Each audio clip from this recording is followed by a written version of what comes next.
Hi friends, welcome to Shyam institute and welcome to Shyam institute daily current affairs. So July 3, 2025లో ఉన్నటువంటి daily current అఫైర్స్లో important headlines చూద్దామండి. So ఇందులో మనకి భారత ప్రధాని నరేంద్ర మోడీ గారికి 24వ విదేశీ పౌర పురస్కారం రావడం జరిగింది ఘన దేశం చేత. దానికి సంబంధించిన విశేషాలు చూద్దాం. అంతేకాకుండా మరి అమెరికాలో జరుగుతున్నటువంటి ఒక క్వాడ్ విదేశాంగ మంత్రుల సమావేశంలో మరి ఏప్రిల్ 22, 2025 జరిగిన పహల్గామ్ దాడిని ఖండించడం జరిగింది. దానికి సంబంధించిన విశేషాలు చూద్దాం. సో మనకి హర్యానాలోని గురుగ్రామ్ దగ్గర ఉన్నటువంటి మనేసార్లో తొలి పట్టణ స్థానిక సంస్థల సదస్సు జరిగింది. దానికి సంబంధించిన విశేషాలు చూద్దాం. అండ్ తెలంగాణలో హైదరాబాదులో మనకి సిగాచి పరిశ్రమ ఔషధ పరిశ్రమలో జరిగిన ఘటనపై తెలంగాణ రాష్ట్ర ప్రభుత్వం డాక్టర్ బి వెంకటేశ్వరరావు గారి నేతృత్వంలో ఒక కమిటీ నియమించారు. దానికి సంబంధించిన విశేషాలు చూద్దాం. అండ్ నెక్స్ట్ వచ్చేసి వాతావరణ సమాచారాన్ని మరింతగా విస్తృతపరచుకోవాలనే ఉద్దేశంతో ఆంధ్రప్రదేశ్ రాష్ట్ర ప్రభుత్వం వస్సార్ ల్యాబ్స్తో ఒక అవగాహన ఒప్పందం అనేది చేయడం జరిగింది. దానికి సంబంధించిన విశేషాలు చూద్దామండి. ఇవన్నీ మనకి ఈరోజు ఉన్నటువంటి కరెంట్ అఫైర్ హెడ్లైన్స్. ఇంకా మరికొన్ని జాతీయ మరికొన్ని అంతర్జాతీయ విషయాలు అండ్ ఇంకా స్పోర్ట్స్ అప్డేట్స్ అండ్ ముఖ్యమైన తేదీల సమాచారాన్ని కూడా మనం చూద్దామండి. ఓకేనా, ఇప్పుడు ఫస్ట్ అంశంలోకి వెళ్దాం. సో ఇక్కడ క్వాడ్ విదేశాంగ మంత్రుల సదస్సు జరిగింది. మరి క్వాడ్ విదేశాంగ మంత్రుల సదస్సు సో మరి నిన్ననే అది జరిగింది. సో మనకి ఇక్కడ జూలై 2, 2025 మరి క్వాడ్ విదేశాంగ మంత్రుల సదస్సు ఎక్కడ నిర్వహించుకోవడం జరిగిందంటే అమెరికాలో నిర్వహించారు. అమెరికాలో ఎక్కడ నిర్వహించారంటే అమెరికా రాజధాని అయినటువంటి వాషింగ్టన్ డీసీలో ఈ సదస్సును నిర్వహించుకోవడం జరిగిందనమాట. సో మరి ఈ సదస్సులో మరి క్వాడ్ దేశాలు, క్వాడ్ అనగా ఏంటంటే ఇక్కడ ఇండో పసిఫిక్ ప్రాంతంలో మరి చైనా యొక్క ఆధిపత్యాన్ని నిరసించడం, చైనా యొక్క ఆధిపత్యాన్ని తగ్గించడం అనే ప్రధానమైన ఉద్దేశంతో to stop the dominance of the China in Indo Pacific area, that is the main purpose of the quad establishment అనమాట. క్వాడ్ అనే ఒక కూటమి ఏర్పాటు గల కారణం అది. మరి ఇండో పసిఫిక్ ప్రాంతంలో స్వేచ్ఛా వాణిజ్యాన్ని ప్రోత్సహిస్తూ చైనా యొక్క ఆధిపత్యాన్ని తగ్గించడం. ఇలాంటి క్రమంలో మరి క్వాడ్ అనే కూటమి ఏదైతే ఉంటుందో ఈ క్వాడ్ అనేది 4 దేశాలతో కలిసి ఏర్పాటు చేయబడింది. సో మరి జపాన్ ప్రధానమంత్రి అయినటువంటి అప్పుడు జపాన్ ప్రధానమంత్రి 2007 సంవత్సరంలో అప్పటి జపాన్ ప్రధానమంత్రి అయినటువంటి షింజో అబే ఈ క్వాడ్ ఏర్పాటు చేయడానికి ప్రధానమైనటువంటి కారణం వచ్చేసి అప్పటి జపాన్ ప్రధాని షింజో అబే. సో వీరు 2007లో ప్రతిపాదించగా సో మరి అమెరికా తర్వాత నెక్స్ట్ వచ్చేసి మనకి భారత్ అండ్ ఆస్ట్రేలియా దేశాలు సపోర్ట్ చేశాయి. సో మొత్తానికి ఇక్కడ చూడండి, ఇక్కడ అమెరికా తర్వాత Bharat, so America, Bharat, Japan దేశాలు, America, Bharat, Japan and Australia దేశాలు కలిసి ఏర్పాటు చేసుకున్నటువంటి కూటమి ఏంటంటే ఇక్కడ చతుర్భుజ దేశాల కూటమి, క్వాడ్ కూటమి అని చెప్పేసి అనడం జరిగింది. సో ఒకసారి ఏపీ గ్రామ సచివాలయం ఎగ్జామ్లో రావడం జరిగింది. కానీ చతుర్భుజ కూటమిలో క్వాడ్ కూటమిలో లేని దేశం ఏది అన్నాడు అనమాట. అందులో మనకి క్వాడ్ కూటమిలో ఉండే దేశాలు వచ్చేసి ఇక్కడ అమెరికా, భారత్, జపాన్, ఆస్ట్రేలియా కాగా మన ఆ దేశాలను గుర్తుపెట్టుకోవాల్సిన అవసరం ఉంది. సో మరి 2021 నుండి క్వాడ్ దేశాల సదస్సులు జరుగుతూ ఉన్నాయి. క్వాడ్ దేశాల ప్రతినిధులు పాల్గొన్న సదస్సులు జరుగుతూ ఉన్నాయి. దేశాధినేతలు పాల్గొన్న సదస్సులు జరుగుతూ ఉన్నాయి. ఈ క్రమంలో మరి క్వాడ్ విదేశాంగ మంత్రుల సమావేశం అనేది సో 2025లో నిర్వహించడం జరిగింది అమెరికాలోని వాషింగ్టన్ డీసీలో. ప్రధానంగా ఈ యొక్క క్వాడ్ సదస్సులో ఖనిజ రంగంలో సో క్వాడ్ దేశాలు సహకారం చేసుకోవాలని ఒక ప్రధానమైన అంశం ఇక్కడ చర్చకు జరిగింది. పర్టికులర్గా ఖనిజ రంగంలో అంటే ఇక్కడ మినరల్స్ విషయంలో లిథియం అయాన్ ఇప్పుడు చాలా ఇంపార్టెంట్. ఎందుకు లిథియం సంబంధించిన బ్యాటరీస్ ఇంపార్టెంట్. ఇలాంటప్పుడు ఈ విద్యుత్ వాహనాల తయారీకి సంబంధించినటువంటి ఇలాంటి ఖనిజాల సహకారం మనం చేసుకోవాలని చెప్పేసి ఒక ప్రధానంగా నిర్ణయం తీసుకున్నారు. అంతేకాకుండా మరి ఏప్రిల్ 22, 2025 మన జమ్మూ కాశ్మీర్లో జరిగినటువంటి పహల్గామ్ దాడి, లష్కరే తోయబాకి చెందినటువంటి ద రెసిస్టెంట్ ఫ్రంట్ గ్రూప్ చెందినటువంటి సంస్థ దాడి చేసిన ఘటనలో ఈ ఉగ్రవాద ఘటనలో సో 26 మంది అమాయకులు చనిపోవడం జరిగింది. ఈ నేపథ్యంలో అలాంటి పహల్గామ్ దాడి అనేది సో ఉగ్రవాదం అనేది ప్రజాస్వామ్యానికి గొడ్డలి పెట్టు కాబట్టి ఇలాంటి దాడిని మేము ఖండిస్తున్నామని చెప్పేసి క్వాడ్లో పాల్గొన్నటువంటి విదేశాంగ మంత్రులు సో మరి మన భారతదేశ విదేశాంగ మంత్రి సుబ్రహ్మణ్యం జయశంకర్ గారు ఇందులో దీన్ని ఖండిస్తూ ఒక తీర్మానం చేయడం జరిగింది. దాంతోపాటుగా మిగతా వారు అమెరికా విదేశాంగ మంత్రి అయినటువంటి మార్క్ రూబియో అండ్ నెక్స్ట్ వచ్చేసి మనకి ఇక్కడ అమెరికా విదేశాంగ మంత్రి అయినటువంటి ఒక మార్క్ రూబియో, అండ్ నెక్స్ట్ వచ్చేసి మనం చూసినట్లయితే ఇక్కడ ఆస్ట్రేలియా విదేశాంగ మంత్రి పెన్నీ వాంగ్, అండ్ నెక్స్ట్ వచ్చేసి ఇక్కడ జపాన్ విదేశాంగ మంత్రి వచ్చేసి మనకి తకేషి ఇయావా. సో వీళ్ళందరూ కూడా ఇక్కడ దీన్ని ఖండించడం జరిగింది అనమాట. అదొక ఇంపార్టెంట్గా మనం చూసుకోవాల్సిన అవసరం ఉందండి ఇక్కడ. సో మరి ఇక్కడ ఓకేనండి, మరి అంతేకాకుండా ఇది ఒక క్వాడ్ విదేశాంగ మంత్రుల సమావేశంలో పాల్గొన్న విదేశాంగ మంత్రులు ఎవరెవరు అంటారు? Jaishankar garu, Mark Rubio, Penny Wong and Takeshi Iwaya. So ఇది ఒక నేపథ్యాన్ని మనం క్వాడ్ విదేశాంగ మంత్రుల సమావేశంలో డిస్కస్ చేసుకోవడం జరిగింది. 2024లో క్వాడ్ దేశాధినేతలు పాల్గొన్న సమావేశం అనేది 2024లో ఎక్కడ నిర్వహించడం జరిగిందంటే అమెరికాలో నిర్వహించుకోవడం జరిగింది. 2025లో 7వ క్వాడ్ దేశాధినేతలు పాల్గొన్న సమావేశం మన భారత్లో త్వరలో నిర్వహించబోతున్నారు. ఈ భారత్లో ఈ క్వాడ్ దేశాధినేతలు పాల్గొనే సమావేశం నిర్వహించుకునే క్రమంలో ఈ విదేశాంగ మంత్రుల సదస్సు అనేది నిర్వహించుకోవడం జరిగింది. క్వాడ్ అంటే చతుర్భుజ దేశాల కూటమి, క్వాడ్రిలేటరల్ సెక్యూరిటీ డైలాగ్ అని చెప్పేసి అంటాం. దాని యొక్క ఉద్దేశం, దానికి సంబంధించిన మొత్తం విశేషాలు కూడా. సో క్వాడ్ విదేశాంగ మంత్రుల సమావేశం వాషింగ్టన్లో నిర్వహించారు. మరి ఇందులో పాల్గొన్నవారు మన భారత్ నుండి కేంద్ర విదేశాంగ మంత్రి జయశంకర్ గారు, అండ్ నెక్స్ట్ వచ్చేసి అమెరికా విదేశాంగ మంత్రి మార్క్ రూబియో, అండ్ నెక్స్ట్ వచ్చేసి ఆస్ట్రేలియా విదేశాంగ మంత్రి పెన్నీ వాంగ్, అండ్ ఒక జపాన్ విదేశాంగ మంత్రి తకేషి ఇయావా. ఓకే, ఇక నెక్స్ట్ వచ్చేసి మనకి భారత్ ఘన దేశాల మధ్య 4 ఒప్పందాలు జరిగాయి. సో మరి జూలై 2, 2025 సో ఘన దేశ పర్యటనకి వెళ్ళడం జరిగింది. సో భారత ప్రధాని నరేంద్ర మోడీ గారు. సో గుర్తుపెట్టుకోండి, ఘన దేశం అండి. సో మరి ఇక్కడ 5 దేశాల పర్యటనలో భాగంగా భారత ప్రధాని ఘన దేశానికి వెళ్ళడం జరిగింది. సో మరి ఈ ఘన దేశ పర్యటనలో భాగంగా మరి వెళ్ళినటువంటి భారత ప్రధాని నరేంద్ర మోడీ అండ్ ఈ ఆఫ్రికా ఖండ దేశమైనటువంటి ఘన దేశం అండ్ భారతదేశాల మధ్య ఈ యొక్క పర్యటనలో భాగంగా భారత ప్రధాని నరేంద్ర మోడీ గారు అండ్ ఘన దేశ అధ్యక్షుడైనటువంటి జాన్ ద్రమాని మహామా, ఎవరండి? జాన్ ద్రమాని మహామాల మధ్య సో 4 కీలకమైన ఒప్పందాలు జరిగాయండి. 4 మెమొరాండమ్ ఆఫ్ ది అండర్స్టాండింగ్, ఒక అగ్రిమెంట్ జరిగాయి. అందులో ఖనిజాల విషయంలో ఒకటి, రక్షణ అండ్ సముద్ర భద్రత అండ్ ఇంధనం అండి. సో ఇది మనకి ఈ 4 ఒప్పందాల పైన కూడా జరిగిందనమాట. అంతేకాకుండా సో ఘన దేశానికి ఒక 3 దశాబ్దాల తర్వాత వెళ్ళినటువంటి మన భారత ప్రధాని తొలిసారిగా ఆ దేశ పర్యటన సందర్భంగా ఘన దేశ అధ్యక్షుడు జాన్ ద్రమాని మహామా ఘన దేశ రాజధాని అక్రాలో ఉన్నటువంటి కోటోకో ఇంటర్నేషనల్ ఎయిర్పోర్ట్కి వచ్చి ఆ విధంగా రిసీవ్ చేసుకోవడం జరిగింది, స్వాగతం పలకడం జరిగింది. అందుకోసం ఇక్కడ కోటోకా ఇంటర్నేషనల్ ఎయిర్పోర్ట్ ఎక్కడ కలదు అని చెప్పేసి అంటే అది ఘన దేశ రాజధాని అనేటువంటి సో అక్రాలో ఉన్నటువంటి విషయాన్ని గమనించాల్సినటువంటి అవసరం ఉందన్నమాట. సో మరి ఘన అంటే మనకు ఒక విషయం ఇంపార్టెంట్ అండి స్టాక్ జీకే పరంగా. సో ఐక్యరాజ్య సమితికి యుఎన్ఓకి United Nations of the organisation ఐక్యరాజ్య సమితికి ప్రధాన కార్యదర్శిగా పనిచేసినటువంటి కోఫీ అన్నన్, ఐక్యరాజ్య సమితికి ప్రధాన కార్యదర్శిగా పనిచేసిన కోఫీ అన్నన్ ఏ దేశానికి చెందినవాడు అని చెప్పేసి అంటే ఘన దేశానికి చెందినవాడు అనే అంశాన్ని ఇక్కడ చూసుకోవాల్సిన అవసరం ఉంటుందన్నమాట. ఓకేనండి, నెక్స్ట్ చూద్దామండి. మరి ఘన దేశ పర్యటనలో భాగంగా మన భారత ప్రధాని నరేంద్ర మోడీ గారికి ఘన దేశ అత్యున్నతమైన పౌర పురస్కారమైన the officer of the order of the star of Ghana అనే పురస్కారం ఇవ్వడం జరిగింది. సో దీనితో కలుపుకొని మన భారత ప్రధాని నరేంద్ర మోడీ గారికి ఇంతవరకు వచ్చినటువంటి విదేశీ అత్యున్నత పౌర పురస్కారాలు, the highest civilian awards by the various countries, వేరే కంట్రీస్ ఇచ్చినటువంటి విదేశీ అత్యున్నత పౌర పురస్కారాల సంఖ్య 24కు చేరింది. సో అందుకోసం ఒక ఎక్స్లో అంటే మనకి పాత పేరు ట్విట్టర్, ఇప్పుడు ట్విట్టర్ యొక్క కొత్త పేరు ఎక్స్గా పిలుస్తాం, సామాజిక వేదిక. అందులో ప్రభుత్వం ఇచ్చినటువంటి రిలీజ్ చేసినటువంటి ఇమేజ్ని మేము ముందుకు తీసుకొచ్చాం. ఇక్కడ 24 global honours celebrated by the 140 crores Indians, India's unstoppable global ascent అని చెప్పేసి ఇక్కడ ఇవ్వడం జరిగిందనమాట. ఇందులో మనం చూస్తే మరి భారత ప్రధాని నరేంద్ర మోడీ గారికి 24 విదేశీ అత్యున్నత పౌర పురస్కారం ఘన దేశం ఇవ్వడం జరిగింది. సో మరి భారత్ ఘన దేశాల మధ్య సంబంధాలని ఆ విధంగా పెంపొందించే దిశగా ఈ అవార్డు అనేది ఇవ్వడం జరిగిందనమాట. మరి భారత ప్రధాని నరేంద్ర మోడీ గారికి వచ్చినటువంటి ఘన దేశానికన్నా ముందు ఏ దేశం అత్యున్నత పౌర పురస్కారం ఇవ్వడం జరిగింది? ఆ 23వ దేశం ఏది? ఆ 23 దేశ అత్యున్నత పౌర పురస్కారం ఏదంటే సైప్రస్ దేశం అండి. సో సైప్రస్ దేశం ఇవ్వడం జరిగింది. ఇటీవల భారత ప్రధాని నరేంద్ర మోడీ గారు సైప్రస్కి వెళ్ళినారు. మరి Cyprus the grand cross of the order of the Makarios 3 అంటే మకారియస్ 3 అనే కీవర్డ్ గుర్తుపెట్టుకో, మకారియస్ 3 అండి, మకారియస్ 3 అనే ఒక పురస్కారాన్ని ఇవ్వడం జరిగిందనమాట. అంతకన్నా ముందు శ్రీలంక దేశం ఇచ్చినటువంటి అత్యున్నత పురస్కారం మిత్ర విభూషణ్ అండి. సో శ్రీలంక దేశం ఇచ్చినటువంటి అత్యున్నత పౌర పురస్కారం ఏంటంటే ఇక్కడ మిత్ర విభూషణ్ అండి. ఇక్కడ మిత్ర విభూషణ్ అనే అవార్డుని ఇవ్వడం జరిగిందండి. మిత్ర విభూషణ్ ఇవ్వడం జరిగింది.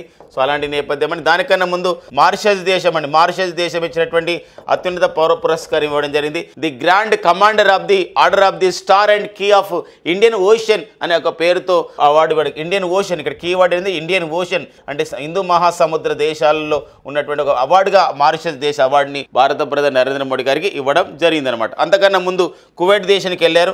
కువైట్ దేశం యొక్క అత్యున్నతమైన పౌర పురస్కారం కూడా తీసుకున్నారు.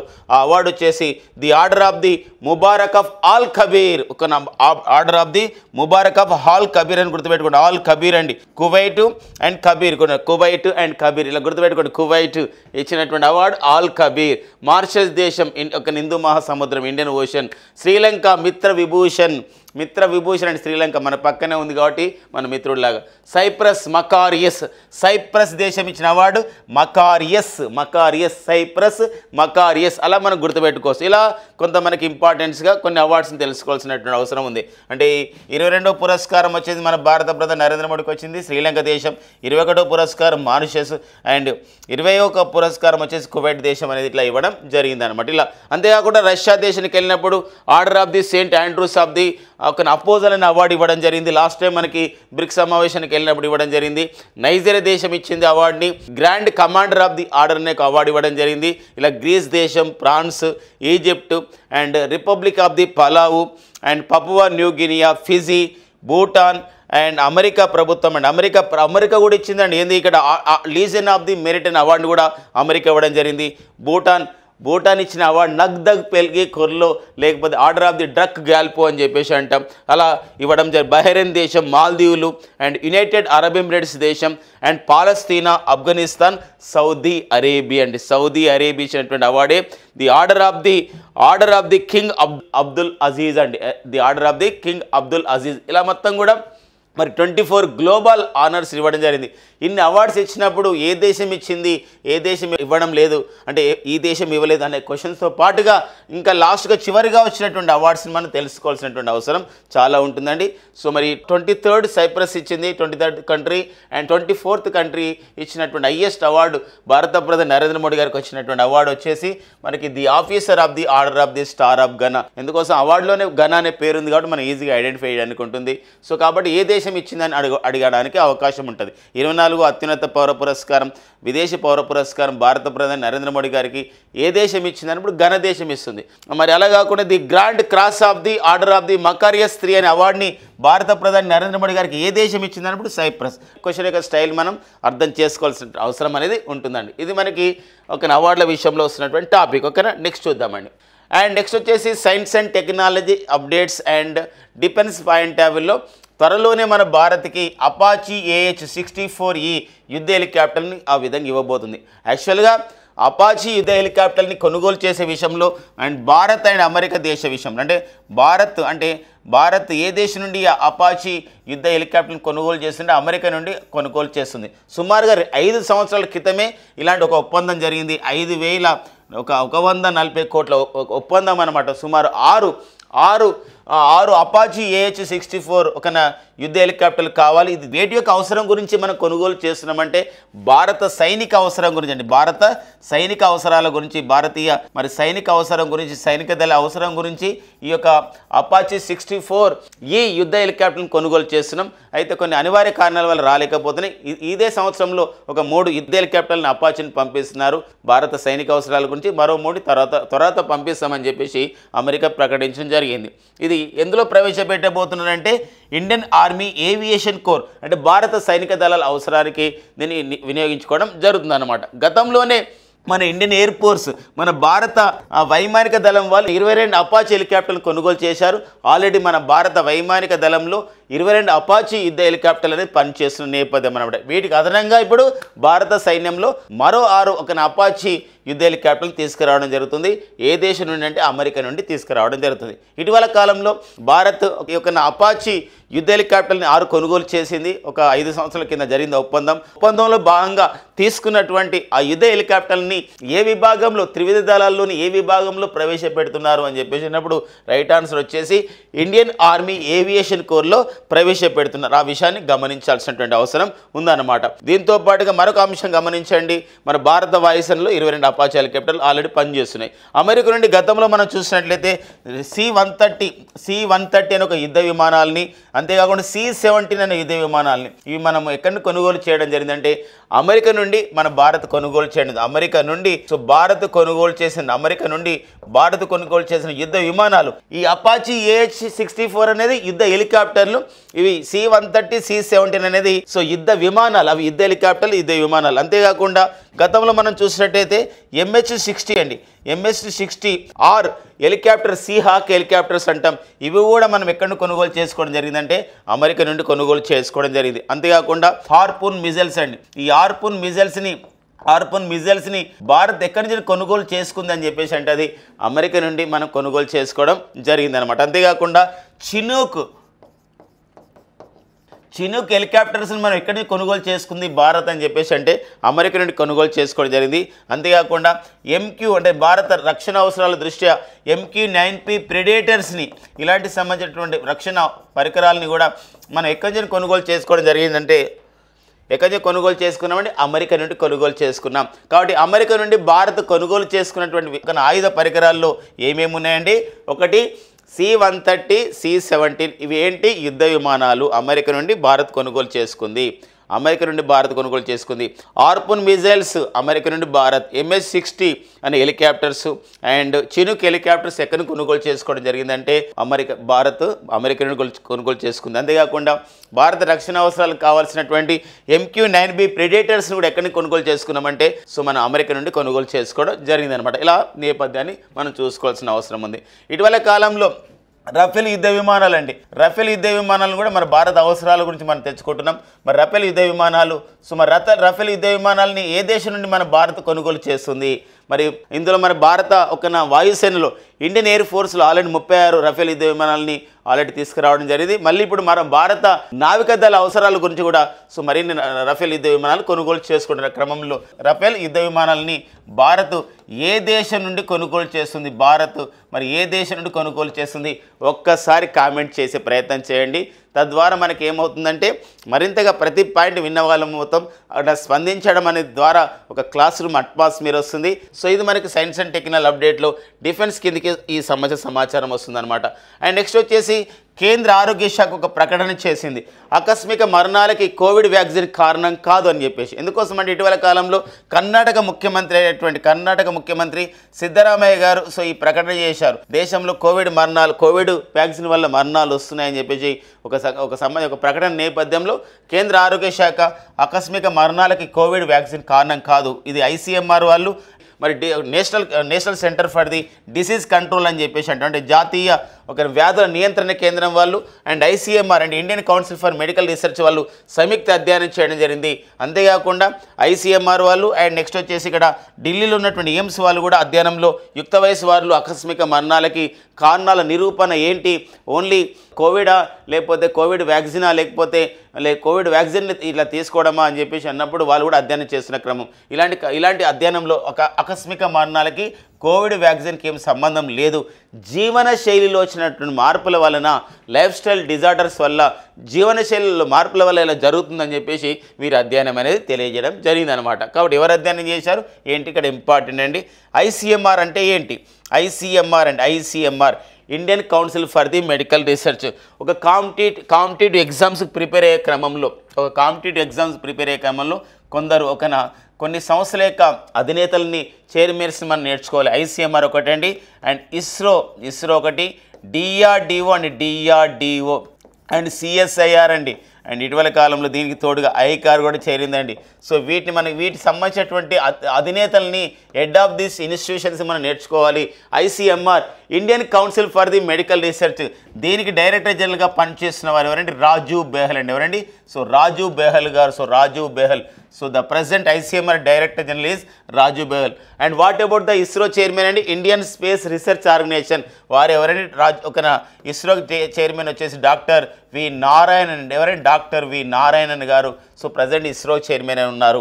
DRDO defence research development organisation, మరి డిఆర్డిఓకి ఎవరు చైర్మన్ ఉండడం జరిగిందంటే డాక్టర్ సమీర్ వి కామత్ అండి. ఎవరండి? డాక్టర్ సమీర్ వి కామత్ గారు. డాక్టర్ సమీర్ వి కామత్ గారు డిఆర్డిఓకి చైర్మన్గా పనిచేస్తున్నారు. CSIR council for the scientific and industrial research, మరి సిఎస్ఆర్కి డైరెక్టర్ జనరల్గా నియమితులైన సిఎస్ఆర్కి డైరెక్టర్ జనరల్గా పనిచేస్తున్న తొలి మహిళ నల్లతంబి కలైసెల్వి. ఎవరండి?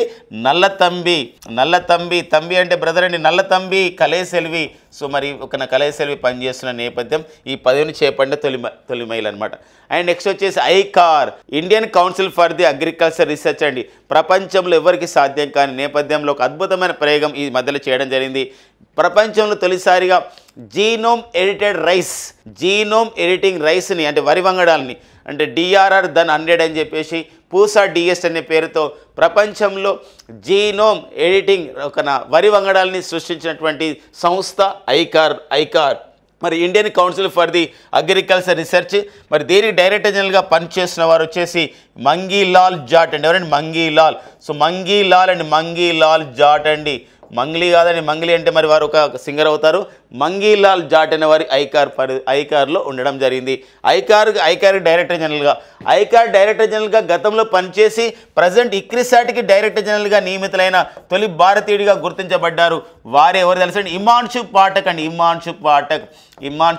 అండి. సో చాలా ఇంపార్టెంట్. వీటి నుండి రేపు రాబోయే ఎగ్జామ్లలో ఒక బిట్ని మనం ఎక్స్పెక్ట్ చేయొచ్చండి. సో గుర్తుపెట్టుకోండి, ICMR director general Rajiv Behl, ISRO doctor V Narayanan, DRDO chairman doctor Sameer V Kamat, CSR director general Nallathambi Kalaiselvi, ICAR director general Mangilal Jat, Hyderabad కేంద్రంగా పనిచేస్తున్న అంతర్జాతీయ సంస్థ international crop research institute for the semi arid tropics Himanshu Pathak. ఇటీవల కాలంలోనే ర్యాపిడ్ రాగులు అనే పేరుతో మరి సంవత్సరానికి 5 పంటలు వచ్చే కొత్త వంగడాన్ని కూడా తయారు చేసిన సంస్థ ఏదండి? ఇక్రిసాట్ సంస్థ. ఓకేనా, నెక్స్ట్ కరెంట్ అఫైర్కి వెళ్దామండి.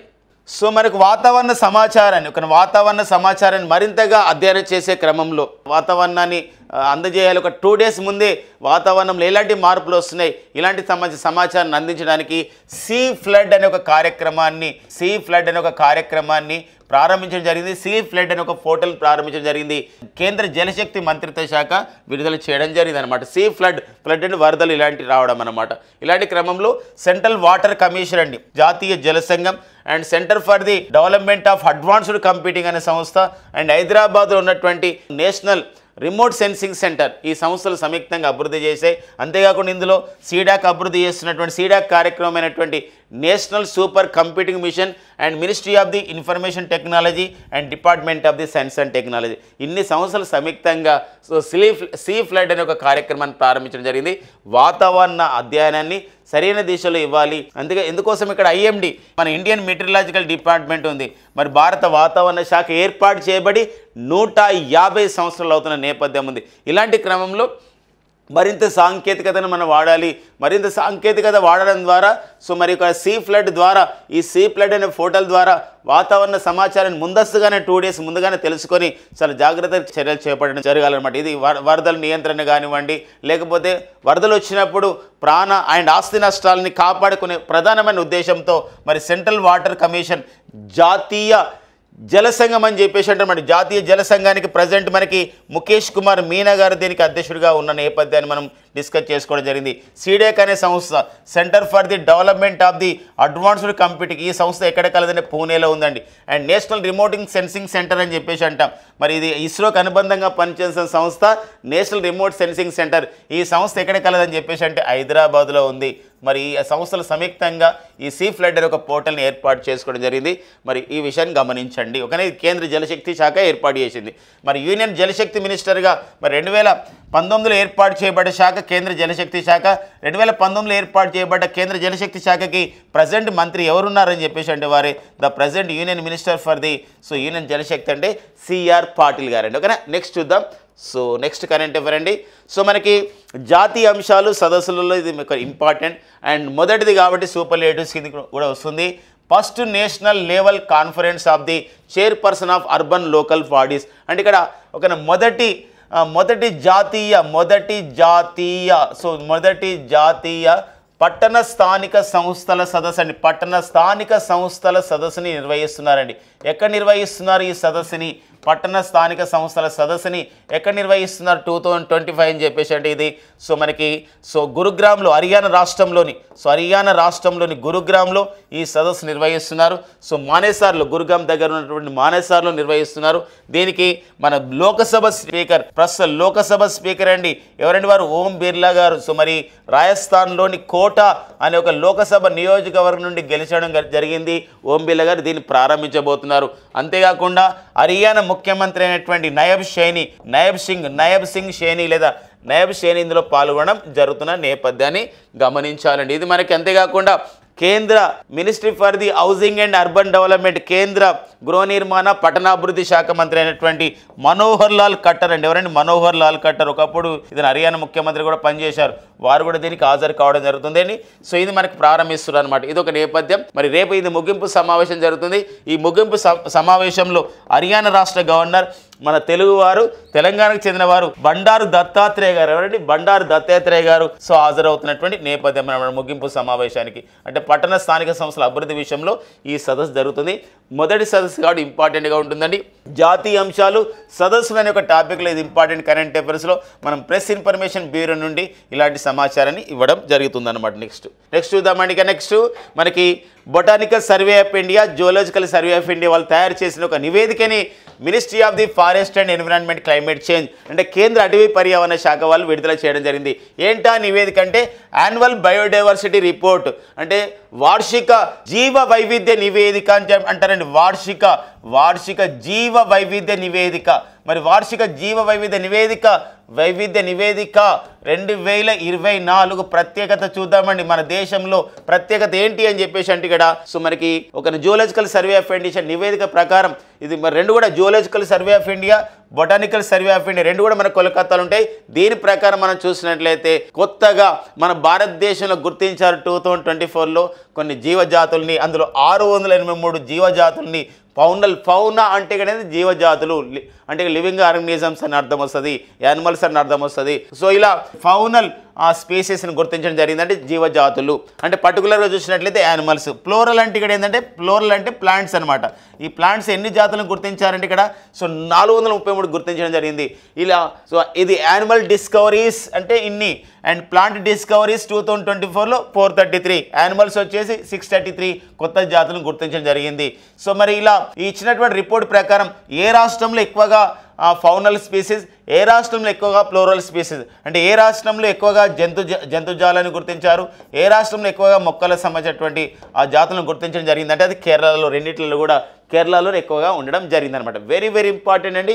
ఎవరిచ్చారు ఈ నివేదికను అని చెప్పేసి ఏ మంత్రిత్వ శాఖ ఇచ్చిందంటే కేంద్ర అటవీ పర్యావరణ వాతావరణ మంత్రిత్వ శాఖ ఇచ్చింది. దానికి ప్రజెంట్ మంత్రి వచ్చేసి ఎవరంటే ఇక్కడ భూపేందర్ యాదవ్ అండి. ఎవరంటే భూపేందర్ యాదవ్ అనేది. Bhupender Yadav is the present minister for the forest environment climate change. కేంద్ర అటవీ పర్యావరణ మంత్రిత్వ శాఖకు అతను బాధ్యత వహిస్తున్నారు. వారే మంత్రిగా ఉండడం జరిగిందనమాట. ఇది సైన్స్ అండ్ టెక్నాలజీ అప్డేట్లో నివేదికలు వస్తుంది అండ్ పర్యావరణంలో బాగా చూసుకోవడం అంతే నివేదికల్లో భాగంగా చూసుకోవడం కూడా మనం అందులో రాసుకోవచ్చు అనమాట. ఓకేనండి. నెక్స్ట్ చూద్దాం. నెక్స్ట్ వచ్చేసి మరొకటి పర్యావరణ సంబంధించిన మరొక అంశం ఉందండి మనకి కర్ణాటక రాష్ట్రంలో మాలే మహదేశ్వర హిల్స్ అండి. ఇది చామరాజనగర్ జిల్లాలో కర్ణాటకలో ఉంటుంది. ఒక సంబంధించినటువంటి వన్యప్రాణి అభయారణ్యం. ఈ వైల్డ్ లైఫ్ శాంక్చురీ ఇటీవల కాలంలో అనుమానాస్పదంగా ఒక మిస్టీరియస్గా మరి ఒక సంబంధించినటువంటి ఒక పాయిజనస్ ఫుడ్ తినడం వల్ల ఒక 5 పులులు మరణించిన సంఘటన జరుగుతుంది అనమాట. దీనిపైన ఇప్పుడు అధ్యయనం జరుగుతూ ఉంది. మరి ఒక్కొక్కసారి అడుగుతండి ఇటీవల కాలంలో 5 పులులు మరణించిన సంఘటన ఈ క్రింది ఏ యొక్క వన్యప్రాణ అభయారణ్యంలో జరిగింది అని చెప్పేసి అంటే అది మాలే మహదేశ్వర హిల్స్ వన్యప్రాణ అభయారణ్యంలో జరిగింది. అది ఎక్కడ కలదు అని చెప్పేసి అంటే కర్ణాటక రాష్ట్రంలో కలదు. ఎందుకోసం అంటే ఇక్కడ మన దేశంలో పులుల సంఖ్యను మనం పెంచుకోవాలి, పులులు కాపాడుకోవాలి, జీవ వైవిధ్యాన్ని ఆ విధంగా పెంచుకునే క్రమంలో 1973లో మన భారతదేశంలో టైగర్ ప్రాజెక్టు లేదా టైగర్ రిజర్వ్స్ అండ్ టైగర్ ప్రాజెక్ట్స్ని మనం ప్రారంభించడం జరిగింది. టైగర్ రిజర్వ్స్ని ఏర్పాటు చేసుకుంటున్న క్రమం ఈ రోజు నాటికి మన భారతదేశంలో ఎన్ని టైగర్ రిజర్వ్స్ని ఏర్పాటు చేసుకోవడం జరిగింది, ఎన్ని టైగర్ రిజర్వ్స్ని ఏర్పాటు చేసుకోవడం జరిగిందంటే ఇక్కడ 58 టైగర్ రిజర్వ్స్ని ఏర్పాటు చేసుకోవడం జరిగింది.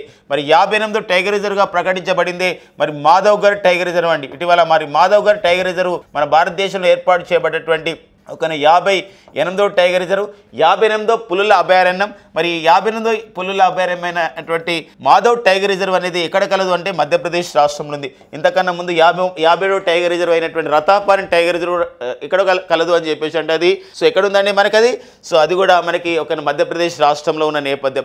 ఇలాంటి నేపథ్యంలో మనకు 2022 ఎస్టిమేషన్ ప్రకారం మన భారతదేశంలో పులుల సంఖ్య అనేది పెరుగుతూ ఉందండి. పులుల సంఖ్య ఎందుకు ప్రతి 4 ఇయర్స్కి ఒకసారి ఫ్రమ్ ది 2006 ఆన్వర్డ్స్ 2006 సంవత్సరం నుండి ప్రతి 4 ఇయర్స్కి ఒకసారి మనం పులుల గణన ఎస్టిమేషన్ ఆఫ్ ది టైగర్స్ని చేస్తున్నాం. టైగర్ ఎస్టిమేషన్ అనేది కండక్ట్ చేస్తున్నాం.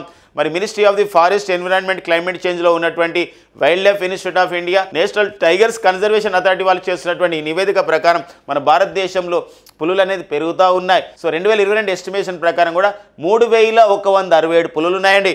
3000 టైగర్ ఎస్టిమేషన్ అని చెప్పేసి అంటాం. మరి టైగర్ ఎస్టిమేషన్ ప్రకారం మన భారతదేశం 2022లో టైగర్ ఎస్టిమేషన్ ప్రకారం 3167 ఉన్నాయి. అలా కాకుండా మళ్ళీ 2023-24 కూడా మనకు యాడ్ చేస్తూ ఉన్నారు. అందులో మళ్ళీ సంఖ్య డిఫరెంట్గా ఉంటుంది. ఇదే మనం మెయిన్గా టైగర్ ఎస్టిమేషన్ చూసుకోవాల్సిన అవసరం ఉంది. ఇలాంటి నెంబర్స్ కూడా మనకి చాలా చాలా ఇంపార్టెంట్. ఇటీవల కాలంలో లయన్స్ ఎస్టిమేషన్ కూడా చేశారు. మన ఇండియాలో మనకి ఈ యొక్క లయన్స్ ఎస్టిమేషన్ చేశారు. మరి ఒక లయన్స్ ఎస్టిమేషన్ 2025 ప్రకారం మన దేశంలో ఎన్ని లయన్స్ ఉన్నాయంటే 891 లయన్స్ ఉన్న విషయం గమనించండి. అంతేకాకుండా డాల్ఫిన్స్ ఎస్టిమేషన్ చేశారండి. వెరీ ఫస్ట్ టైం అనమాట. ఈ డాల్ఫిన్ ఎస్టిమేషన్ ప్రకారం 2025 ఎన్ని మన దగ్గర డాల్ఫిన్స్ సింధు అండ్ గంగా నది ప్రాంతంలో ఎన్ని ఉన్నాయి డాల్ఫిన్స్ అంటే 6367 డాల్ఫిన్స్ ఉన్న విషయం గమనించండి. అంతేకాకుండా మంచు చిరుతపులులు స్నో లిపర్డ్స్ అండి. మరి 2024 సంవత్సరం దాని ప్రకారం మన భారతదేశంలో మంచు చిరుతపులుల సంఖ్య వచ్చేసి ఎంత ఉందండి ఇక్కడ 718 ఉంది.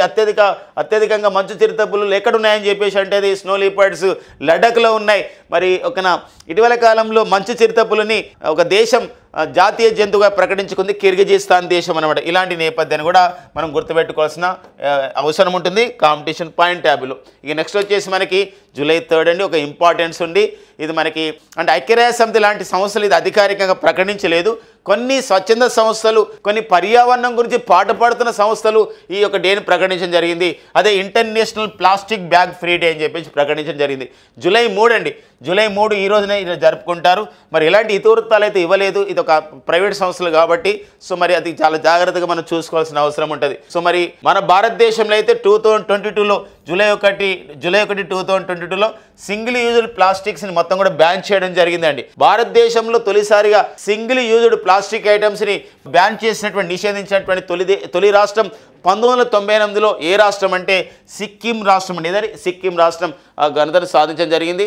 ఈ ఇంటర్నేషనల్ ప్లాస్టిక్ బ్యాగ్ ఫ్రీ డేని July 3న మరి 2008 నుండి జరుపుకుంటున్నారు. అందులో మనకి జీరో వేస్ట్ యూరోప్ అనే సంస్థకు అనుబంధంగా పనిచేసినటువంటి రాజీరో అనే ఒక సంస్థ ఈ యొక్క సంబంధించినటువంటి ఈ దినోత్సవాన్ని జరుపుకుంటుంది అనమాట. ఒకటి మన ఆంధ్రప్రదేశ్ రాష్ట్రంలో కూడా October 2, 2025 నుండి 17 మున్సిపాలిటీలలో కూడా ఏం చేస్తున్నారంటే ఈ ప్లాస్టిక్ బ్యాగ్స్ పైన నిషేధం విధించాలని చెప్పేసి చెప్తున్నారు. అంటే ఇక్కడ రీసైకిల్, రీయూజ్ ఇలాంటి సంబంధించిన కార్యక్రమం ద్వారా ఒక సర్క్యులర్ ఎకానమీ వ్యవస్థని అభివృద్ధి చేసుకోవాలని చెప్పేసి చెప్పడం జరిగిందనమాట. ఓకేనండి. ఇంపార్టెంట్ డేట్స్, ముఖ్యమైన తేదీలు, ఇతివృత్తాలు, ఈ పాయింట్ ఇంపార్టెంట్ అండి. అండ్ నెక్స్ట్ వచ్చేసి మరొక ప్రాంతీయ అంశం మనకు న్యూస్లో ఉందండి.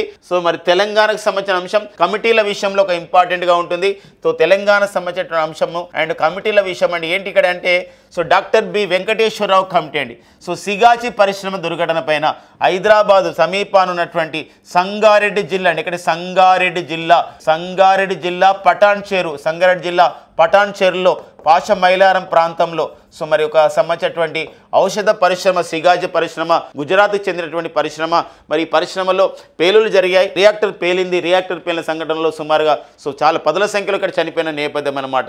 ఇలాంటి నేపథ్యంలో అసలు ఆ రియాక్టర్ ఎందుకు పేలింది అలాంటి విషయం పైన అధ్యయనం చేయడానికి ఇక్కడ ఎవరి నేతృత్వంలో, డాక్టర్ బి వెంకటేశ్వరరావు గారి నేతృత్వంలో, ఐఐసిటి శాస్త్రవేత్త అయినటువంటి డాక్టర్ వెంకటేశ్వర గారి నేతృత్వంలో, మరి ఐఐసిటిలో ఒక అత్యున్నతమైన శాస్త్రవేత్తగా పనిచేస్తున్నటువంటి వారి నేతృత్వంలో ఒక కమిటీని చేయడం జరిగింది. ఈ కమిటీలో సభ్యుడిగా ఐఐసిటి మరో శాస్త్రవేత్త డాక్టర్ బి ప్రతాప్ కుమార్ గారు, అంతేకాకుండా చెన్నైకి చెందినటువంటి సూర్యనారాయణ గారు, సిఎల్ఆర్ఐ అంటే సెంట్రల్ లెదర్ రీసెర్చ్ ఇన్స్టిట్యూట్కి చెందినటువంటి సూర్యనారాయణ గారు, అండ్ సంతోష్ గుగే, మరి పూణేలోని నేషనల్ కెమికల్ ల్యాబొరేటరీకి చెందినటువంటి సైంటిస్ట్ సంతోష్ గుగే గారి నేతృత్వంలో ఈ కమిటీని ఏర్పాటు చేయడం జరిగింది. ఇక్కడ మనకు ఐఐసిటి అంటే Indian institute of the chemical technology, ఇది హైదరాబాద్లో ఉన్న విషయం గమనించండి.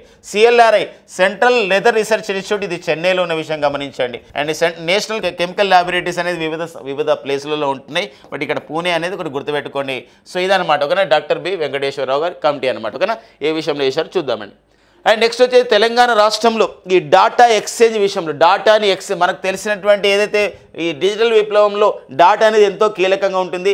ఆ డాటాని స్టోర్ చేసుకోవడం, ఎన్స్క్రిప్షన్ చేసుకోవడం, ఒక క్లౌడ్ మ్యాపింగ్ చేసుకోవడం ఇంపార్టెంట్గా ఉంటున్న నేపథ్యం ఉంటుంది. ఇలాంటప్పుడు ఒక ప్రాంతీయ అంశంలో చూసుకోవాల్సిన అంశం ఏంటంటే ఇక్కడ టీజీ డెక్స్ అని చెప్పేసి, టీజీ డెక్స్ అంటే తెలంగాణ డాటా ఎక్స్చేంజ్ అండి, తెలంగాణ డాటా ఎక్స్చేంజ్ అని చెప్పేసి అంటాం. వివిధ అవసరాల గురించి మరి డాటాని ఎక్స్చేంజ్ చేసుకోవాల్సిన అవసరం ఉంటుంది. అలాంటి టీజీ డాటా ఎక్స్చేంజ్ ఒక పోర్టల్ని టీహబ్లో, హైదరాబాద్లో ఉన్నటువంటి టీహబ్లో ప్రారంభించడం జరిగింది. సో రానున్నటువంటి 2 సంవత్సరాల కాలంలో ఒక 2 లక్షల మంది ఏఐ నిపుణులు అంటే ఆర్టిఫిషియల్ ఇంటెలిజెన్స్ నిపుణుల్ని ఆ విధంగా తయారు చేయడమే ఈ టీజీడీఎక్స్ యొక్క ప్రధాన ఉద్దేశంగా తెలంగాణ రాష్ట్ర ఐటీ మరి పరిశ్రమల శాఖ మంత్రి, అంటే తెలంగాణ రాష్ట్ర ఐటీ పరిశ్రమల శాఖ మంత్రి అయినటువంటి ఎవరండి వారు, ఐటీ పరిశ్రమల శాఖ మంత్రి శ్రీధర్ బాబు గారు సో ఈ సంబంధించిన కార్యక్రమాన్ని ప్రారంభించి ఇట్లా ప్రకటించడం జరిగిందనమాట. ఇది వెరీ వెరీ ఇంపార్టెంట్గా మనం చూసుకోవాల్సిన అవసరం ఉందండి ప్రాంతీయ అంశాల్లో. అండ్ నెక్స్ట్ వచ్చేసి ప్రాంతీయ అంశాల్లో ఆంధ్రప్రదేశ్ రాష్ట్రం ప్రాంతీయ అంశం అండి. ఓకేనా, మేఘ విస్ఫోటనం ముందే పసిగట్టాలి అంటే మేఘాలు ఎప్పుడు వర్షిస్తాయి అనే విషయాన్ని పసిగట్టడానికి ఇస్రో దగ్గర ఉన్నటువంటి ఒక వ్యవస్థ, రాడార్ వ్యవస్థ, ఇలాంటివి చూసుకుంటూ ఒక ప్రైవేట్ సంస్థ భాగస్వామ్యంతో మన ఆంధ్రప్రదేశ్ రాష్ట్ర జలవనరుల శాఖ ఒక ఒప్పందం చేసుకుంది. మరి హైదరాబాద్ కేంద్రంగా పనిచేస్తున్నటువంటి వసార్ ల్యాబ్స్ అనే సంస్థతో మరి 5 సంవత్సరాల పాటు ఈ యొక్క రియల్ టైమ్ గవర్నెన్స్ సొసైటీ అని చెప్పేసి అంటాం. అంటే ఇక్కడ ఆల్రెడీ మనకి ఆర్టీజీఎస్ వ్యవస్థ ద్వారా ఎప్పుడు పిడుగుపడుతుంది అంటే ఏ ప్రాంతంలో పిడుగుపడుతుంది అని చెప్పేసి ఒక హాఫ్ అన్ అవర్ ముందే మనకి మెసేజ్లు వస్తున్నాయి. అది ఒక రియల్ టైమ్ గవర్నెన్స్ సొసైటీ అనే ఒక వ్యవస్థ ద్వారా 2017లో ఏర్పాటు చేయబడేటువంటి 2017లో సెప్టెంబర్ 16 ఏర్పాటు చేశారు. సెప్టెంబర్ 6న ఈ రియల్ టైమ్ గవర్నెన్స్ సొసైటీ అని చెప్పేసి అంటామండి. రియల్ టైమ్ గవర్నెన్స్ సొసైటీ ఈ సంస్థ ద్వారా సో ఈ యొక్క సంబంధించినటువంటి విషయాన్ని ఇక్కడ ఏంటంటే ఈ యొక్క సంబంధించినటువంటి మేఘ విస్ఫోటన సమాచారాన్ని, వరదల సమాచారాన్ని, లేకపోతే ఒక సైక్లోన్ సమాచారాన్ని ముందస్తుగా అంచనా వేయడానికే ఈ వసార్ ల్యాబ్స్తో మన ఆంధ్రప్రదేశ్ రాష్ట్ర ప్రభుత్వం ఒక ఒప్పందం చేసుకోవడం జరిగిందనమాట. అదొక ఇంపార్టెంట్గా మనం చూసుకోవాలండి. ఆర్టీజీ అంటే మళ్ళీ ఆర్టీజీఎస్ అంటే ఫైనాన్షియల్ టర్మ్ మరొకటి ఉంటుంది, అది రియల్ టైమ్ ఒక గ్రాస్ సెటిల్మెంట్స్ అంటారు. ఇక్కడ మాత్రం రియల్ టైమ్ ఒక గవర్నెన్స్ సొసైటీ అని చెప్పేసి గుర్తుపెట్టుకోండి. అండ్ నెక్స్ట్ వచ్చేసి క్రీడల విషయం అండి. స్పోర్ట్స్ అప్డేట్లో మరి భారత ఫుట్బాల్ కోచ్గా ఉన్నటువంటి 2024 నుండి మరి ఒక 2024 నుండి కొనసాగుతున్న వారండి, జూన్ 2024 నుండి కొనసాగుతున్నటువంటి మనలో మార్క్వేజ్ తన పదవికి రాజీనామా చేయడం జరిగిందనమాట. కాబట్టి ఇక్కడ ఎందుకోసం ఇటీవల కాలంలో 8 అంతర్జాతీయ మ్యాచ్లు ఆడినప్పటికీ కూడా మన భారత్ అందులో ఒక మ్యాచ్లో మాత్రం గెలిచిన నేపథ్యం ఉంది. సో అంతేకాకుండా అది స్వచ్ఛందంగా అంటే అతనికి 2 ఇయర్స్ ఉంది అతని యొక్క టర్మ్, కానీ అతని వైఫల్యాన్ని బాధ్యత వహిస్తూ తన పదవి నుండి వైదొలగడం జరిగిందనమాట. సో అతను ఎవరండి, మనలో మార్క్వేజ్ అనే విషయం గమనించండి. ఓకేనా, ఇక నెక్స్ట్ చూద్దామండి. సో మనకి షామ్ ఇన్స్టిట్యూట్ ఒక వినూత్నమైనటువంటి ఒక కరెంట్ అఫైర్స్ మరింతగా అందించాలి అనే ప్రధానమైన ఉద్దేశంతో సో ఈ రోజు నుండి మరో సెషన్ అండి, మరో కరెంట్ అఫైర్స్లో భాగంగా Sam institute DNA bullets. DNA అంటే డైలీ న్యూస్ అనాలిసిస్, అంటే రోజువారీ సంబంధించినటువంటి వార్తల్లో ముఖ్యమైనటువంటి అంశాలని ఒక 5 బుల్లెట్స్ పాయింట్ రూపంలో అందిస్తున్నాం. అందులో ఒకటి వచ్చేసి 12వ ప్రపంచ పారా అథ్లెటిక్స్ ఛాంపియన్షిప్ 2025, 12వ అంతర్జాతీయ పారా ఛాంపియన్షిప్ని భారత్ నిర్వహిస్తున్న త్వరలో. దీనికి మస్కట్ వచ్చేసి విరాజ్ అండి, దీనికి ప్రచారకర్త వచ్చేసి ఎవరు తెలుసా అండి? ప్రచారకర్త అతను హిమాచల్ ప్రదేశ్ రాష్ట్రానికి చెందినటువంటి ఓకేనా మరి మండి అనే నియోజకవర్గం నుండి లోకసభ సభ్యురాలుగా అయినటువంటి వారే. సో కంగనా రనౌత్ గారు దీని ప్రచారకర్తగా ఉన్నారు. సైబర్ నేరాలను ఎదుర్కోవడానికి మరి ఫ్రాన్స్లోని లయన్స్ కేంద్రంగా పనిచేస్తున్నటువంటి ఇంటర్పోల్ ప్రారంభించినటువంటి ఆపరేషన్ సెక్యూర్ అండి. అండ్ నెక్స్ట్ వచ్చి మరొక పుస్తకం మన వార్తల్లో ఉంది, మోదీస్ లీగల్ రిఫార్మ్స్, మోదీస్ నీతి శాస్త్ర అనే పుస్తక రచయిత వచ్చేసి Harish C Agarwal. And UNESCO ఐక్యరాజ్య సమితి అనుబంధ సంస్థ UNESCO United Nations educational scientific cultural organisation మరి యునెస్కో క్రియేటివ్ సిటీ ఆఫ్ గ్యాస్ట్రోనమీగా ప్రకటించబడ్డ రెండో భారతీయ నగరం లక్నో. ఇదే విభాగంలో ప్రకటించబడ్డ UNESCO creative city of the gastronomy ప్రకటించబడ్డ మొదటి భారతీయ నగరం ఏంటంటే అది హైదరాబాద్, రెండవ నగరం లక్నో. అండ్ 17వ బ్రిక్స్ సమావేశం 2025 మరి జూలైలో నిర్వహిస్తున్నారు. ఎక్కడండి? బ్రెజిల్లో నిర్వహిస్తున్నారు. ఇవన్నీ మనకి మన Shyam institute daily news analysis bullets useful for the all competitive exams. So మొత్తానికి మనకి జూలై 3, 2025 ఒక సెషన్లో మనకి ఇంపార్టెంట్ సంబంధించిన కరెంట్ అఫైర్ సెషన్లో సో చాలా ఇంపార్టెంట్ ఒక కరెంట్ అఫైర్ సంబంధించినటువంటి పాయింట్స్ మనం డిస్కస్ చేసాం. దాంతోపాటుగా మీకు అదనంగా డైలీ న్యూస్ అనాలిసిస్లో భాగంగా బుల్లెట్స్ కూడా అందించడం జరుగుతుంది. సో ఇవన్నీ కూడా మీకు రాబో పోటీ పరీక్షల్లో ఖచ్చితంగా ఉపయోగపడతాయని సో భావిస్తున్నాం. So thank you friends and all the best. We will meet again next class అండి. థ్యాంక్ యూ అండి.